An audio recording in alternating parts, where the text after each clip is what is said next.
Good evening. This is CTV News for February 10th. I'm Patricia Vallone. Thank you for joining us.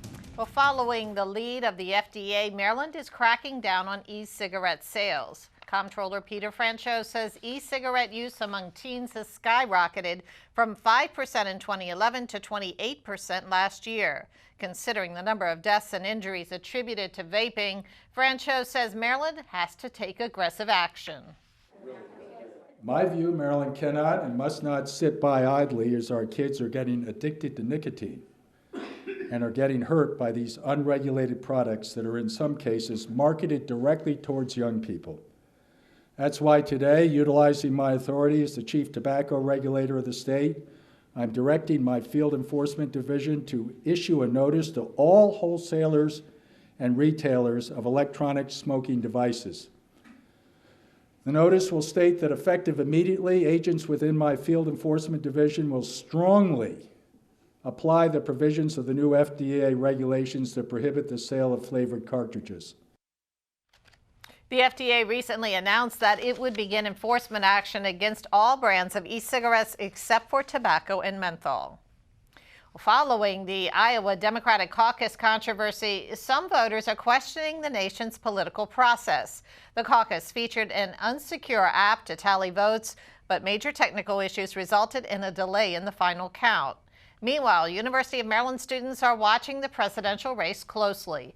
Despite the challenges in Iowa and questionable practices by candidates and current government officials, they still plan on heading to the polls this fall. To be honest, I still think we should go out and vote because, sometimes it's not always going to be bad. But I feel like, everyone's voice should be heard, everyone's vote should count. I think it's very important. I used to be like the only one in my friend group who would go out and vote, and I didn't understand why. It's like, this is your future. I do definitely encourage people to vote. A lot of people might think it doesn't make a difference, but it absolutely does. And the New Hampshire caucus is tomorrow. Well, Maryland election officials put the use of wireless networks at polling places on pause.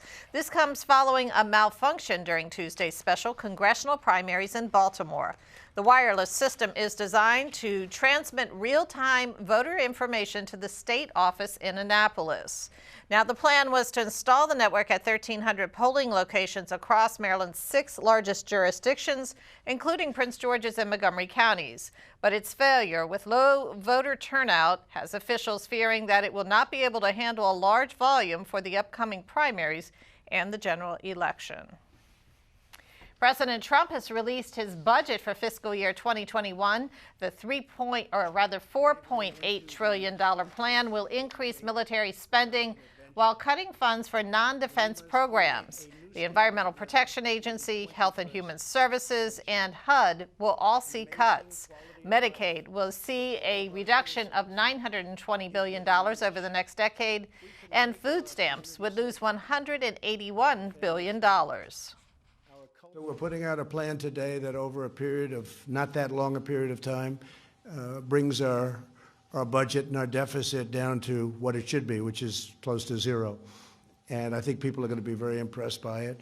We're not touching Medicare. We want to keep Medicare. We're not touching Social Security. We're making our country stronger again. We're not decreasing Medicaid. But we're doing a lot of things that are very good, including waste and fraud, tremendous waste and tremendous fraud. So we're doing that in terms of certain programs. And we're taking good care of our military. And Trump's budget proposal faces an uphill battle in both the Democratic-led House and Republican-controlled Senate. A multi-vehicle crash on the BW Parkway this morning leaves 1 man dead and a mess of the morning commute. It happened in the southbound lane north of the New York Avenue split a little after 5 a.m. An adult male was declared dead on the scene. Traffic was diverted to Route 202 during rush hour. Officials are working to identify the victim. Meantime, a fiery car crash claims the life of a man while injuring 4 others in Montgomery County. A 51-year-old man tragically lost his life yesterday morning while attempting to make a left turn onto Plummer Drive and was struck by a Toyota Scion. Now, the Scion hurled into a nearby home hit another car and caught on fire. No one was home at the time of the incident. The 25-year-old driver of the Toyota and the other 3 passengers, all under the age of 21, were taken to the hospital with serious but non-life-threatening injuries. The crash is still under investigation.